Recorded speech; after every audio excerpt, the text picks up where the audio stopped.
Bu dəfə Öndər TV komandası olaraq Masallı rayonunun Viləş kəndinə üz tutduq. Səfərimizin məqsədi aprel döyüşləri zamanı qəhrəmancasına şəhid olan Gizir Nurlan əsgərlinin və 44 günlük Vətən müharibəsi zamanı şəhidlik zirvəsinə ucalan Vətən müharibəsi qəhrəmanı Gizir İntiqam əsgərlinin əziz xatirəsini yad etmək, eyni zamanda şəhid qardaşları ev muzeyinin açılış mərasimində iştirak etmək idi. Viləş kəndində keçirilən tədbir olduqca duyğusal anlarla yadda qaldı. Şəhidlərin ailə üzvləri, yaxınları, döyüş yoldaşları və kənd sakinləri bir araya gələrək qəhrəman oğulların xatirəsini ehtiramla yad etdilər.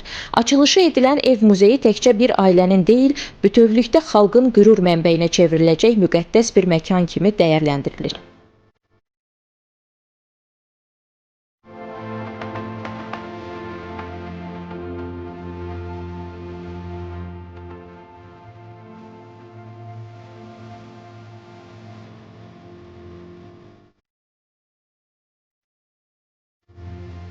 Muzeydə şəhid qardaşlarının şəxsi əşyaları, hərbi geyimləri, təltifləri, fotoşəkilləri və döyüş xatirələrini əks etdirən materiallar nümayiş olunur.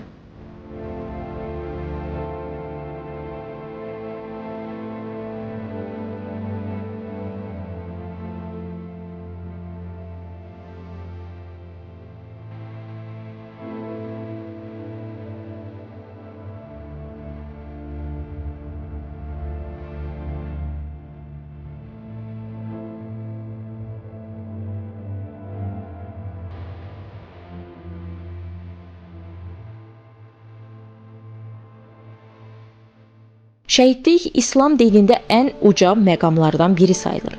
Bu zirvəyə yüksələn insanlar cənnətlə mükafatlandırılır və xalqın yaddaşında əbədi yaşayırlar.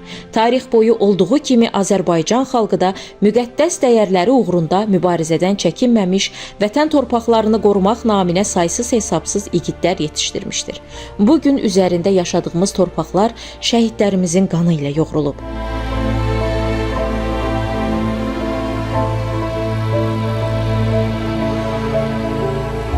Şəhid qardaşlarının atası Bayram müəllim və anası qürurlu Azərbaycan qadını Ziba xanım övladlarını vətənpərvər ruhda böyütmək üçün böyük zəhmət çəkiblər. Ziba xanım bildirir ki, övladlarının hərbiçi olmasını məhz özü arzulayıb və bu yolda onlara hər zaman dəstək olub. Əsgərova Ziba olan qızı İntiqam mənim ilk övladım olub. 1990-cı ildə dünyaya gəlib. Amma Nurlan üçüncü övladımdır. 1995-ci ildə dünyaya gəlib. Onların hər ikisinin arasında 5 ilə yaxın fərq olub. Amma Nurlanımın adını İntiqam qoyub.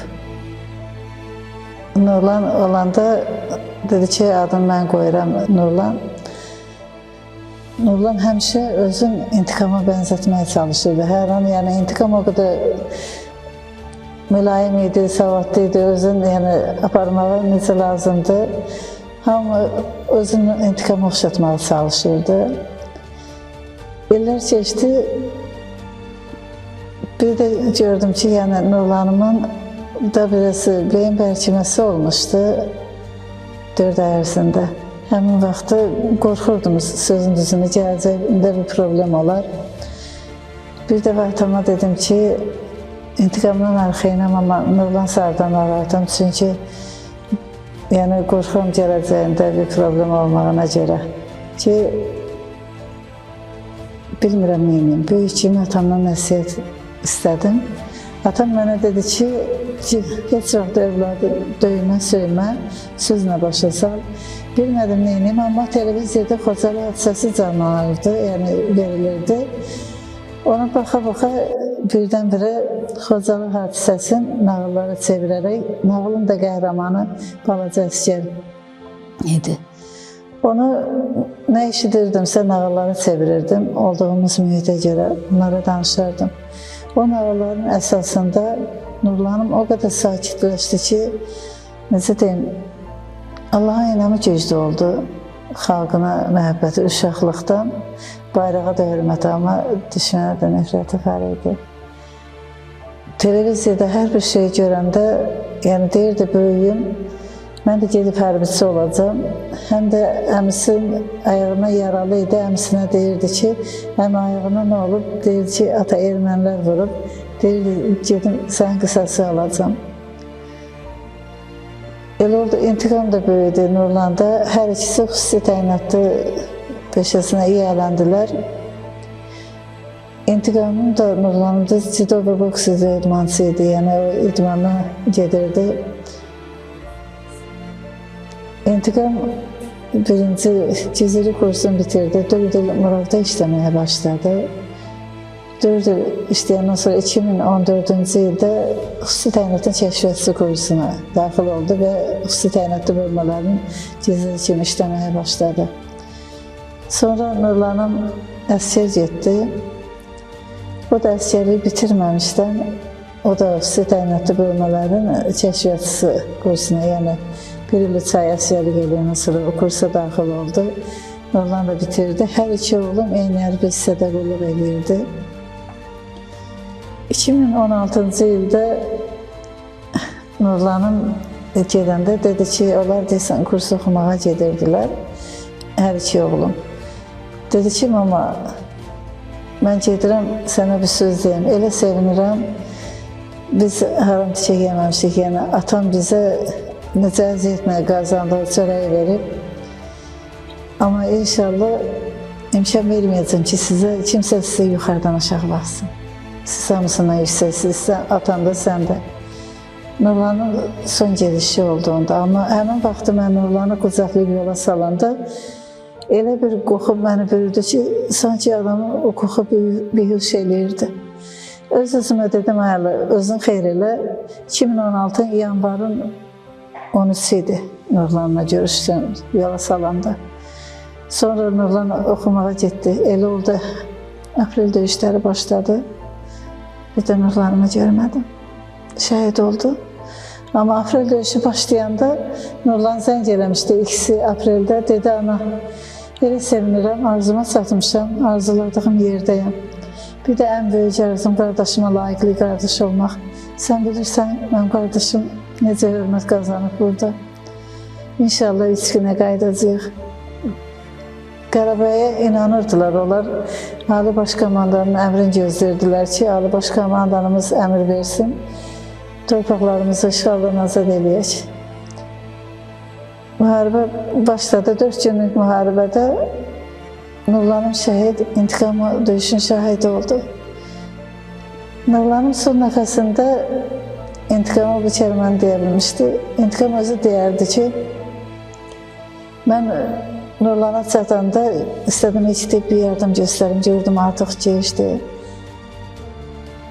Qucağıma aldım qardaşımı, mənə baxan kimi gülümsədi. Dedi ki, qardaş, kəşki Şuşaya bayraq sancılandan sonra şəhid olaydım. O kəlməni deyəndən sonra şəhadətə qovuşdu. Sonra intiqam həmin vaxtı 2 yaralı var imiş, onları çıxardı. Hal-hazırda o yaralılarımız yaşayır. 3 şəhid.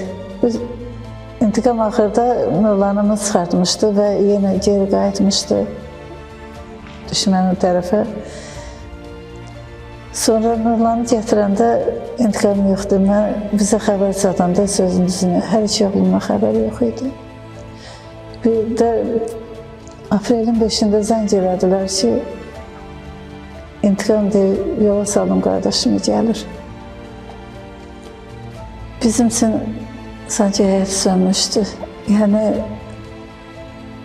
mən onu elə böyütmüşdüm ki, necə deyim, hər iki oğlum mənim nağıllarımın qəhrəmanı idi. Hamı bilir, nağıllar qəhrəmanı çox yaşamır, amma dillərə dastan olur. Mənim Nurlanım orada necə şücaət olub, dövlətim bilir. Yəni, mənim yanımdakı olan intiqamı Nurlanımı tanıyıram, onun necə olduğunu, amma o döyüşdə yoldaşların içində necə olduğunu yenə dövlətim bilir. Düzdür, 2016-dan sonra intiqamım özünə qisas ləqabı qoydu. İntiqam qisas. Sonra dağçılıq kursunun təlimatçı vəzifəsində işləməyə başladı 2016-dan 20-ci ilə qədər. Amma hər an Ali Baş Komandanımızın əmri gözlədi ki, əmr versin, biz torpaqlarımızı işğaldan azad eləyək. Hamı deyərdi ki, yəni intiqam, bir qardaş şəhiddir, bir qardaş yəni getməz, olmaz getməyə. Amma intiqamın ürəyində dost qisası var idi, qardaş qisası var idi. Qocaların, körpələrin qisasını almağa söz vermişdi. Onu heç bir qüvvə məsəl saxlaya bilməzdi. Nə qədər ana olsam belə oturardı saatlar mənimlə danışardı. Deyirdi ki, əgər qismətimdə yaşamaq varsa, necə aprel döyüşlərində hər tərəfindən güllə yağış kimi yağırdı, amma mənə güllə dəymədi. Amma bu döyüşlərdə də gedirəm, əgər qismətimdə yaşamaq varsa, yenə qayıdacam. Əgər qısa ömür varsa, mən kənarda dünyamı dəyişsəm heç vaxt rahatlıq tapmaram. Şəhid olsam onda rahat olaram, çünki dövlətimə güvənirəm. İntiqamın qapıdan çıxanda belə son sözü oldu. Ana, mən bu yola qədəm qoyuramsa dövlətimə güvənirəm. Döyüş başladı. Belə-belə evladımı yola saldım döyüşə. Amma qələbəmizə inanırdım. İntiqam deyirdi ki, bizim yoldaşlarımız, yəni xüsusi rəynətli bölmələrin bir xasiyyəti var. Nə qədər susuz olsa belə son damla suyun bir-birinə bölüşəcək qədər onlarda, yəni bir də nə qədər gücü düşənsə də son gücü tükənənə qədər bir-birini arada qoymamaq şərti ilə onların birliyi var idi. Hamı da bilir, birlik olan yerdə qələbə də olur. Müharibə başladı. İlk qələbə sevincin biz onda eşitdik ki, bizim televiziyadan bizə gəlmişlər çəkilişdə. Bizim qapıya çatanda Nurana xanım idi. Birdən telefona mesaj gəldi ki, qələbəmiz var, 7 kəndimiz azad olmuşdu birinci dəfə. Özüm də çox sevindim. Hətta dedim ki, inşallah qələbə çalıq, Nurlanın üstündə bizə verilən bayrağı aparıb Şuşada asacam. Müharibə gedə-gedə həmişə dua eləyirdik, amma qələbəmizə də inanırdıq. Hər bir qələbə bizim üçün sevinc idi. Bir də sevinirdim ki, yəni o qələbədə mənim intiqamın da payı var. 18 oktyabr idi, intiqam zəng elədi. Elə sevinirdi, dedi, anam, həm qardaşımın, həm yoldaşlarımın, həm qocaların, körpələrin qisasını almışıq. İnşallah qələbəyə az qalıb. Mən də sevinirdim, dedim, ana sizə qurban olsun, mən sizinlə fəxr eləyirəm. Amma kəşki quş olaydım, mən də gələydim, ikisini də mən vurardım, alnından vurardım, belə kəlmə işlətdim. Dedi, ana, o sözü demə, sən bilirsən, burada necə igid oğullar var. Sonra intiqama sağollaşdıq, bir daha intiqama zəng çatmadı. Şuşanın alınma xəbərini eşidəndə deyirdilər, qələbədir, intiqamdan xəbər yox idi. 8-i noyabrda zəng gəldi bizə. Telefonu götürdüm, gördüm intiqam deyil. Onun yoldaşları idi. Biz də maraqlanırdıq ki, heç olmasa bir dünə alo kəlməsi eşidim, yəni ona görə. Dedilər ki, ana, bilirik sizə məlumat çatıb ki, intiqamdan sağ narahatsız, amma narahat olmayan, intiqam sağdır. O olan yerdə zed tutmur. Yəni bunu sizə zəng eləmişik deməyə. Dedilər, intiqamı nə qədər deyirik, geri çəkil, intiqam geri çəkilmir. Siz nə deyərdiniz? Mən düşünmədən bir dənə bunu deyə bildim. Çünki intiqamın xasiyyətinə bələd idim. Dedim, intiqamın xasiyyətinə bələdən başladığı işi sona çatdırmadan geri qayıtmaz. Onlar mənə sağollaşdı. Sən də mən Şuşa məscidin qabağında olub, intiqam da onların yanında olub. İntiqam mənim səsimi eşidib, amma bildirməyib. Telefonu söndürəndən sonra yoldaşlarına deyib ki, bilirsiniz anam nə dedi? Anam dedi ki, intiqam fürsəti olmuşkən, intiqam almadan geri qayıtsam, haqqımı sənə halal eləmərəm. Düzdür, müharibə qutardı. 9 noyabrda ikinci əks hücumu dəf eləyərkən, intiqam da orada yaralanmışdı. Şəhid oldu, amma yenə intiqamdan xəbər çıxmadı. İntiqamdan qələbə sevincini eşitdik, bayraq götürdük, gül apardıq Nurlanın məzarının üstünə ki, Nurlanın ömrü şəhid olsun, Şuşa alındı, sən arzu da qardaşın gerçək elədi. Amma intiqamın yaş yarım olan qızı başını qoydu, əmisinin başdaşın böyrünə dayadı, elə fikrə getdi. Elə qorxdu, belə bir uşaq hiss edilmiş adam da şəhid olub. Bir də 16-sında xəbər gəldi ki, intikamım yaralıdır, hələ bizə demirdilər, sən də hamı bilirmiş. 17-si intikamı gətirdilər, noyabrın 17-sində. Biz hətta 16-sında hərbi hissəyə getdim, yoldaşımla ki, boş bir dənə alı kəlməsini eşidim, bilim sağdı içinə. Amma ki, çox narahat idim. Mənə görən kimi iş yoldaşlarından biri gözləri doldu, çəkildi kənara. Sonra dedilər ki, yəni hər valideyn istəyir evladından bir xəbər alsın. O məni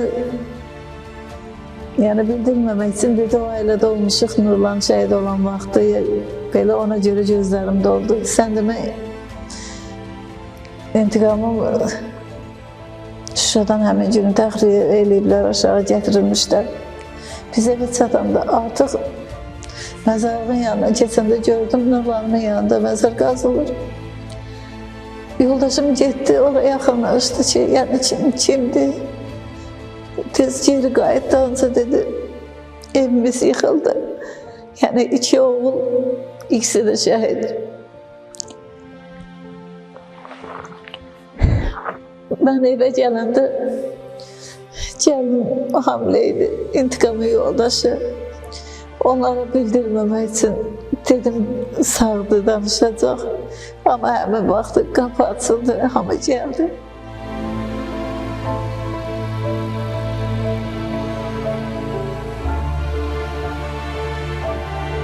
İntikamın göstərdiyi şücaət həm dövlətimizin bizə arxa durmağı, həm vətənpərvər insanlar bizim ahətimizdə oldu. Bizi arxada vurdular, hər an yanımızda oldular. Bizim ayaq üstə durmağımızın səbəbkarı onlar oldu. Düzdür, bir şəhidə dözmək çətindir, amma 2 şəhidin arası nə qədər çox olsa da onların göstərdiyi şücaət bizə ayaq üstə durmağa güc verdi. Necə deyərlər, insan yıxıla-yıxıla ayağın yerə bərk basar, əzilə-əzilə möhkəmlənər. Biz o ağrı acını yaşaya-yaşaya dik durmağı bacardıq. Amma necə deyim, deyirlər ki, aslan erkəkdir, hissi olmaz. Mən intikamını da, Nurlanı da xoşlamazdı ağlamağımı. Həçən ağlayardımsa Nurlanım da yuxuma girərdi. Amma fürsət verməmək üçün heç kəsə bir ana kimi mən də söz verdim ki, heç vaxt ağlamayacam. Amma onlarla qürur duyacam.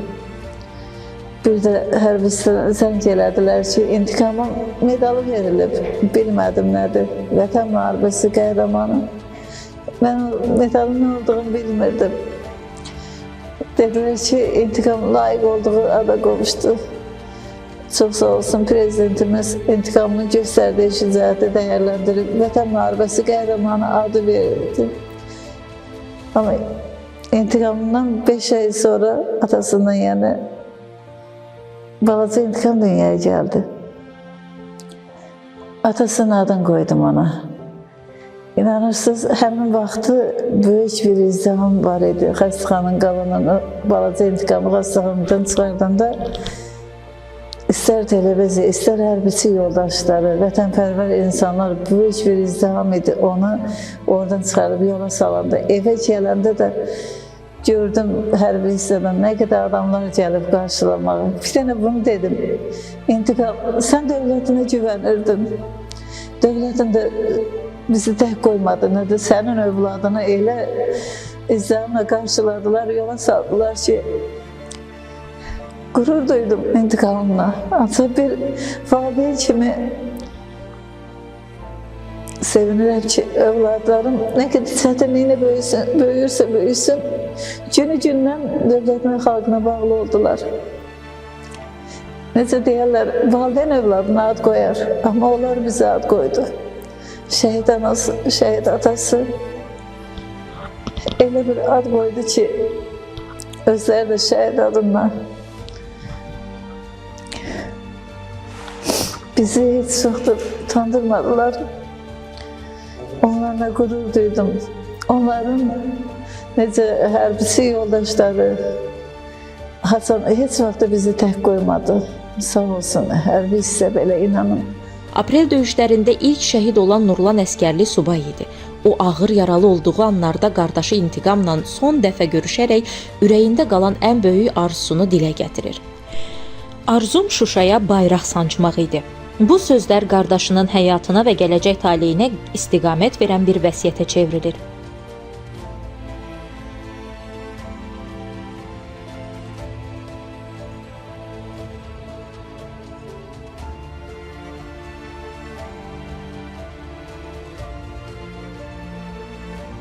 Adətən hər bir uşaq özünü hər hansı bir qəhrəmana bənzətməyə çalışır. İntiqamın şəhid olandan sonra bir dəfə yola gedəndə gördüm uşaqlar oyun oynayır. Oğlan uşaqları iki dəstəyə ayrılır. Bir tərəfdə iki uşaq, bir tərəfdə çoxlu, bəlkə 10-15 dənə uşaq. Bir də görürüm, deyir ki, intiqam bir deyir Nurlan. Elə dayandım, bilmədi, sən demə, bunların orada döyüş səhnələrin uşaqlar özləri aralarında, yəni onu oynayırlar. Nəsə, biraz qürurlandım, yəni istərsən iki nəfər bir dəstəyə qarşı belə bir şeydə uşaqların fikrində də bir qəhrəman kimi canlanır. Onları yaşatmaq üçün həm də uşaqlar özlərinin hər hansı bir qəhrəmana bənzətməyə çalışır, uşaqlıqdan tanınmış insanlara. Fikirləşdim ki, neyim, sadəcə muzey eləmək istədim. Düzdür, bu elədiyim muzey ata yurdudur. Yəni, qaynata evimdə uşaqlar hər ikisi bu evdə dünyaya gəlib, bu həyətdə, burada böyüyüblər. Bu ev iki şəhidi yox, 3 şəhid qəbul edib. 93-cü ildə qaynımın əvəzinə bir şəhid gətirdilər. Şəhidi dəfn elədik.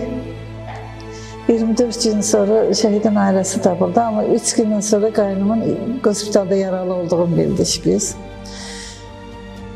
O şəhid 24 gün torpaqda yatmışdı. Sonra Quba rayon Əlbəy-Qışlaq kəndindən ailəsi tapıldı, gəlib şəhidi çıxartdılar. Qaynım hal-hazırda 2-ci qrup əlildir. Amma 24 il yəni, tamam olmamış, yəni 24-cü günü çıxartmışdılar.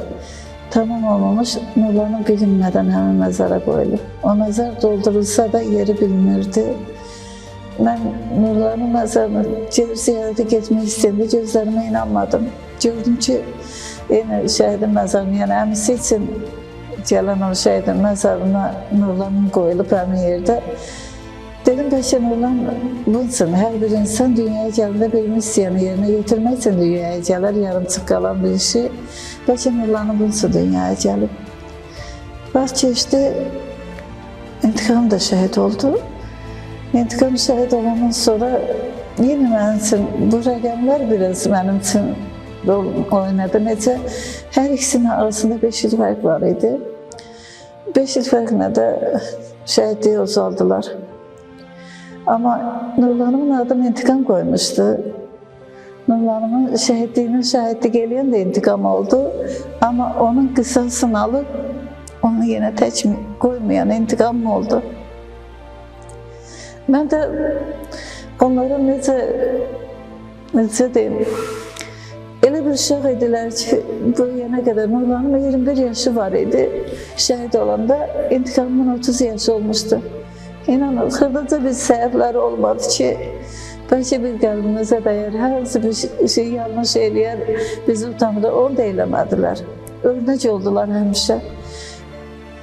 Həmişə İntiqamın deyərdi ki, əsl vətənpərvər insan birinci ailəsini hörmət eləməlidir, sonra xalqına.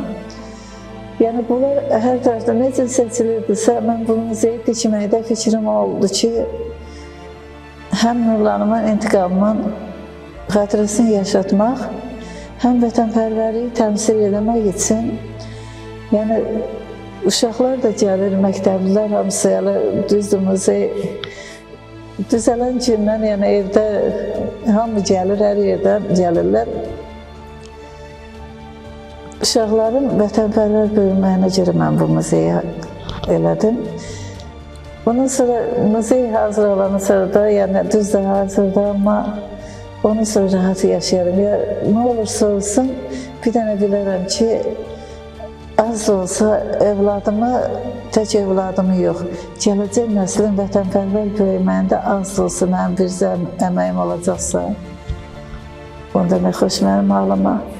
Evlatlarımın yanına gedəndə bir getsəm belə uzaq gedə bilərəm ki, sizin adınıza layiqli bir şey eləyə bildim.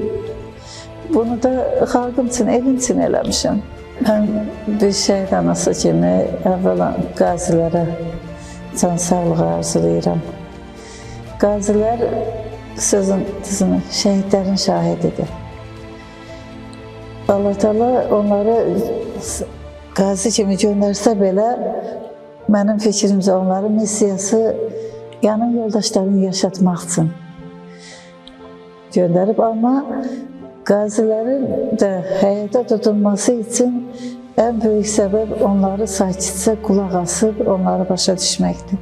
Çünki bunu mən yaşamışam, intiqamım 2016-dan 20-ci ilə qədər o döyüşdə, yəni intiqamım həm qardaşım şəhidliyini görüb, həm yoldaşlarının o ağracını 4 günlük müharibədə yaşamışdı. Amma necə deyirlər, böyüklərimizin bir sözü var, söz var, dağı qaldırar, söz var, dağdan endirər. İntiqamla saatlarla oturub danışardım. Həmişə onlarla qürur duyduğumu, onlara güvəndiyimi deyərdim.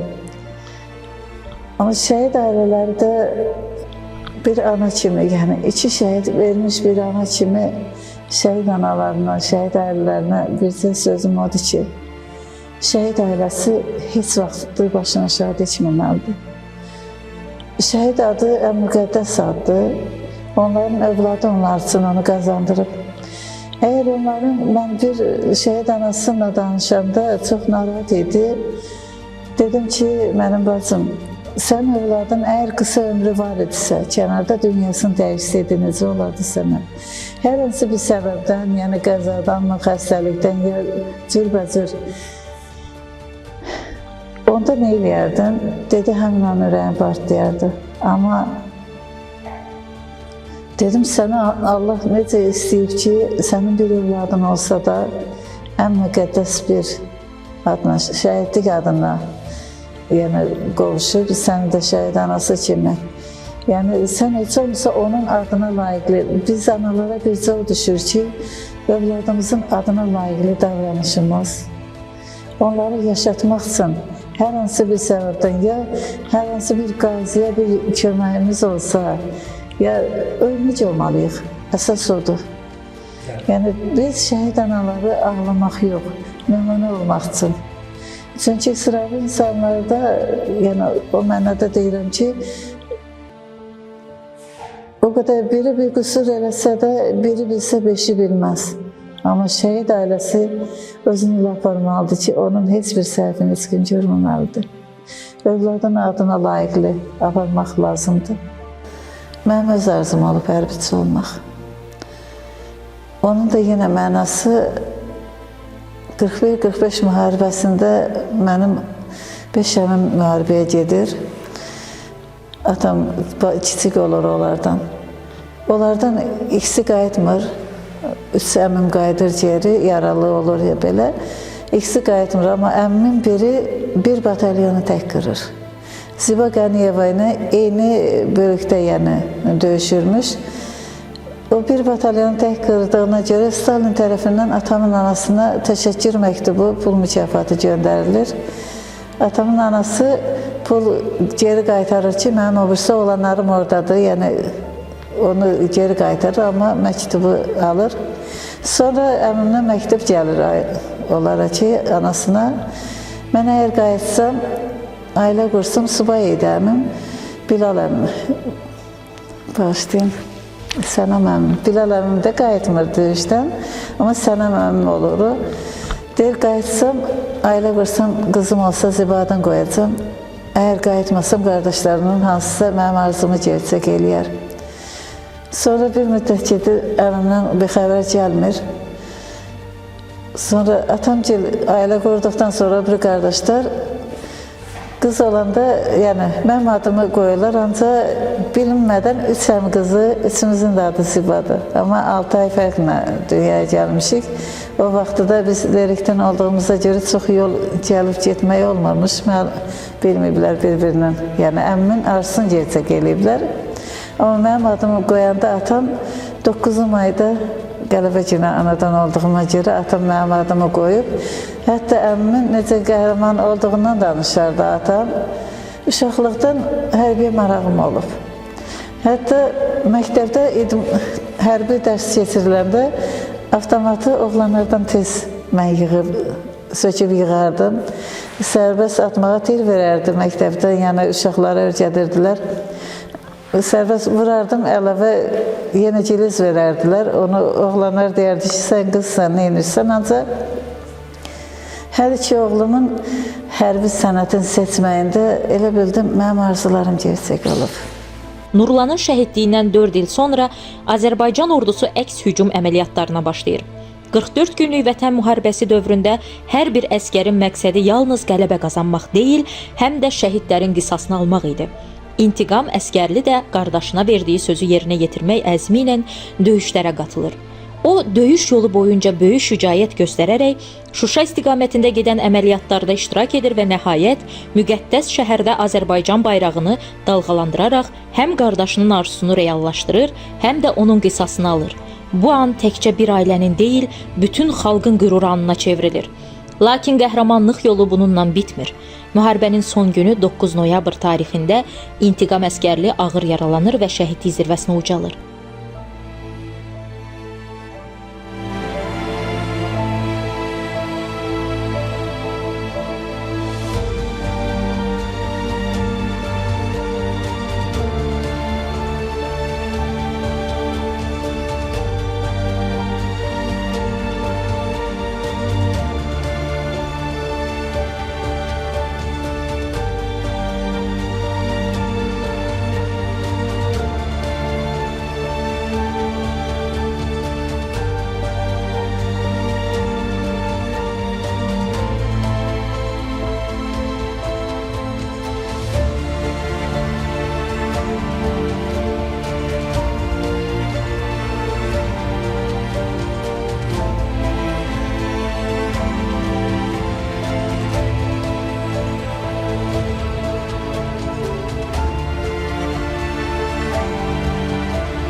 Bir döyüşdəyirlər. Nurlanla İntiqam qardaşlar. Nurlan aprelin 4-ü 4 günü müharibədə şəhidlik zirvəsinə çatdı. İntiqam da onunla bərabər bir yerdəydi. O döyüşlərdəydi. İntiqam sağ çıxdı oradan. Nurlan şəhid oldu. Mən övladlarımla fəxr edirəm və Allah bütün şəhidlərimizi rəhmət eləsin, yerləri cənnətli olsun. Nurlan həqiqətən də qısa ömür yaşasa da mənalı ömür yaşadı. Şəhidlik zirvəsinə ən ali məqama uzaldı. İntiqam aprel döyüşlərində sağ çıxdı. 2020-də 9 müharibədə o da bir də savaşa qoşuldu xüsusi əməliyyatlardan. O da yəni daha Şuşadan getdi çıxdı. Orada Şuşada bir axırıncı günlərdə şəhidlik zirvəsinə çatdı. 9 noyabrda Şuşada şəhid oldu. Uca məqamda. Allah bütün şəhidlərin yeri məqamı uca eləsin. Bəli, dövlət başımız, ölkə başımız, prezidentimiz onun lap ali dərəcə vətən qəhrəmanı adına layiq görüldü. Allah prezidentimizə can sağlığı versin, Allah şəhidlərimizin yeri məqamı uca eləsin. Beləliklə iki qardaş da vətən uğrunda canından keçərək Azərbaycan tarixində silinməz iz qoyur. Bu gün Viləş kəndində açılan Şəhid Qardaşları Ev Muzeyi gələcək nəsillər üçün bir məktəb, bir vətənpərvərlik ocağıdır. Buraya gələn hər bir insan bu igidlərin həyat yolundan ilham alacaq, vətən sevgisinin nə qədər müqəddəs olduğunu bir daha anlayacaq.